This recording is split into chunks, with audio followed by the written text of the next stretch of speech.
The unforgiving deserts of Central Australia were home to the local Aborigines for more than 40,000 years.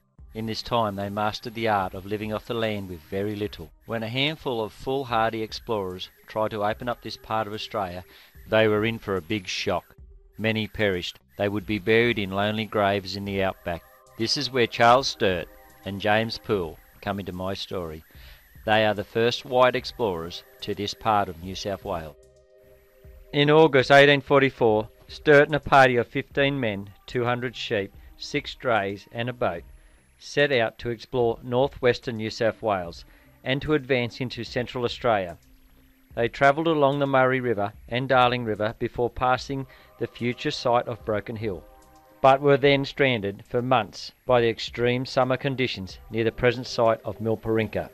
When the rains eventually came, Sturt moved north and established a depot at Fort Grey, in today's Sturt National Park, with a small group of men.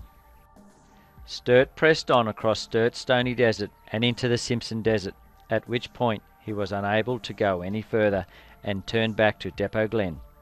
Sturt made a second attempt to reach the centre of Australia, but he contracted scurvy.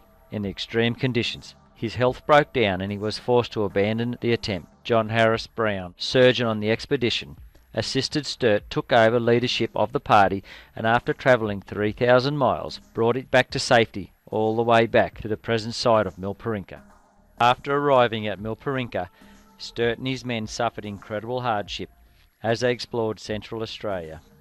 At Milparinka in 1845, they made camp at a place called Depot Glen and waited almost 6 months for the rain.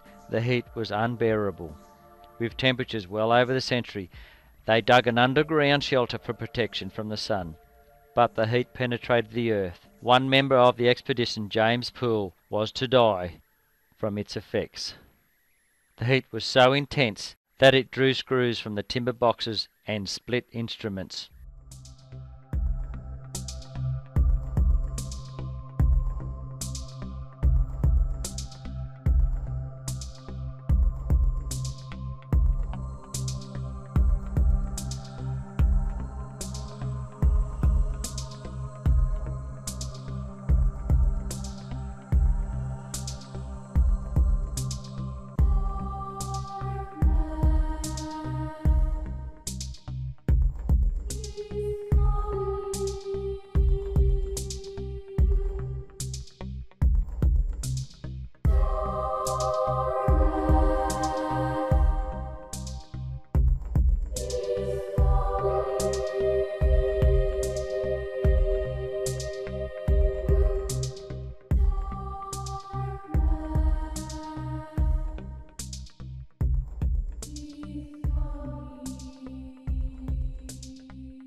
During his travels, Sturt experienced scurvy, starvation and even blindness. When he at last returned from his 1845 expedition, sick and unable to ride, he was taken by friends to his home in Adelaide. When they carried him across the threshold, Sturt's wife fainted. Queen Victoria awarded him a knighthood in 1869, but he died and never received that award.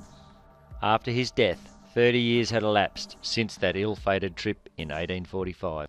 It was just a matter of time, and the hardiest of prospectors would try their luck in this unforgiving part of Australia. Rumours of gold in the corner country had been circulating for some time now. In 1858, the South Australian government funded a venture into the region to look for evidence of the precious metal. Nothing was found. 20 years later, payable gold was discovered near Depot Glen. Within a year, 14 ounces had been found at Mount Brown. When the news got out, at least 6 teams of diggers left Wilcannia for the goldfields.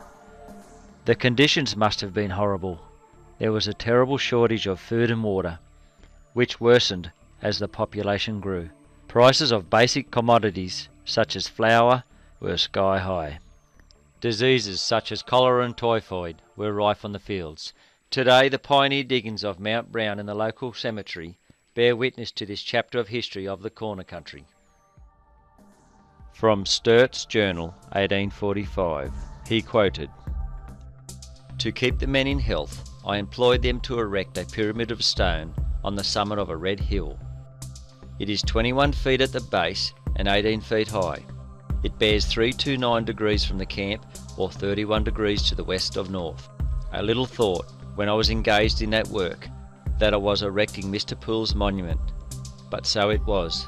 That rude structure looks over his lonely grave, and it will stand for ages as a record of all who suffered in the dreary region to which we were so long confined.